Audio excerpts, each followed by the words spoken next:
మీకు ఇవ్వబడును, తట్టుడు మీకు తెరవబడును, వెదకుడు మీకు దొరకబడును అనేటువంటి మాటలను విశ్వసించినటువంటి ఈ భక్తుల మరియమ్మ ప్రభువును వెదకడం మొదలుపెట్టిన వెంటనే దేవుడు ఆమెను కనిపించడం మనం చూస్తూ ఉన్నాం.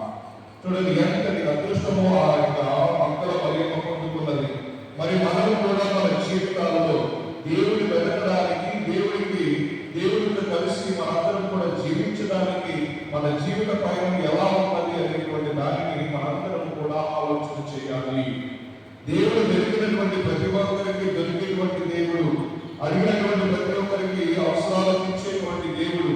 ఇది ఒక దేవుడు బిడ్డలారా, ఈ భక్తుల మరియమ్మలాగా మనందరం కూడా ప్రభువును వెతకడానికి ప్రయత్నం చేద్దాం. వెతకడం ద్వారా ప్రభువు మనతో మాట్లాడేటువంటి అటువంటి ఒక సంగతులను మన జీవితాలలో కూడా మనం కూడా పొందుకుంటే విధంగా మన యొక్క జీవితాలు ధన్యమైపు ఉంటాయి అనేటువంటి సత్యాన్ని మనం ఎప్పటికీ కూడా మరచిపోకూడదు. ఇకరుగా ఈ యొక్క జీవితంలో జరిగినటువంటి అది ప్రధానమైనటువంటిది ఏంటి అంటే, ఇది మొట్టమొదటి యొక్క స్వార్థికురాలుగా మనం కూడా పరిగణించబడుతున్నది. ప్రభువును చూశాను అనేటువంటి మాటను దేవుడి ఇదిగో వెళ్ళి ఆ శిష్యులకు చెప్పమంటూ ఉన్నాడు. చూడండి, ఒక శిష్యురాలుగా తన బాధ్యతను ఏ విధంగానైతే పరిగణిస్తూ ఉన్నదో, ఒక శిష్యురాలుగా ఆమె వెళ్ళి ఆయన శిష్యులతోనే చెబుతూ వెళ్ళిందో, నేను ప్రభువును చూసి అనేటువంటి మాట.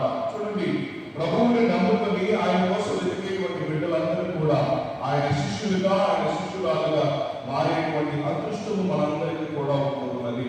మరి ఈ రోజు ఇక్కడ చేరినటువంటి మనందరము కూడా ఆ విధంగా దేవుడికి అర్పించబోయేటువంటి ఆ బిడ్డను ఇదిగో జ్ఞానస్నానం ద్వారా తెలుసులో మనం చేర్చుకోబోయేటువంటి ఈ ప్రక్రియలో ఆ బిడ్డ కూడా ఈ రోజు నుంచి దేవుడికి ఒక శిష్యుడిగా, దేవుడికి ఒక బిడ్డగా, తెలుసులో ఒక సభ్యుడిగా తన యొక్క బాధ్యతను లేకపోతే తన యొక్క అడుగును వేసేటువంటి ఈ శుభతరుణమున మనందరం కూడా ఆ బిడ్డ కోసం ప్రార్థన చేస్తూ ప్రభుని యొక్క శిష్యులుగా, ప్రభుని యొక్క శిష్యు యొక్క మార్గంలో నడిచేటువంటి బిడ్డలుగా మన జీవితాల్లో ఉండడానికి ప్రయత్నం చేద్దాం. పిత, పుత్ర, పవిత్ర నామమున.